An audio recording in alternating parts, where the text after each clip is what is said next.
اللہ تمہارے ساتھ آسانی چاہتا ہے، سختی نہیں چاہتا۔ یہ اصل میں کیوں کہا ہے؟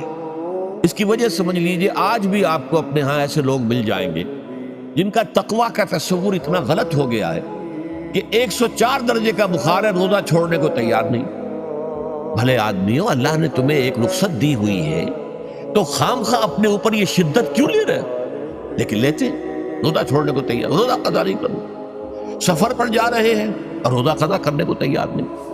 ایک موقع پر ایک غزوے کے دوران ایسا ہوا کہ کچھ لوگوں نے روزہ رکھا ہوا تھا، لیکن وہ اتنے یوں سمجھیے مزمحل ہو گئے کہ جب پڑاؤ پر پہنچے تو جن کا روزہ نہیں تھا انہوں نے تو بڑی چاق و چوبند طریقے سے خیمے نصب کیے، سارا بندوبست کیا، اور یہ جا کر بے سدھ ہو کر بے ہوش ہو کر گر پڑے۔ تو حضور نے فرمایا ان کو دیکھ کر، لیس من البر الصیام فی السفر، سفر میں روزہ رکھنا یہ کوئی نیکی کا کام نہیں ہے۔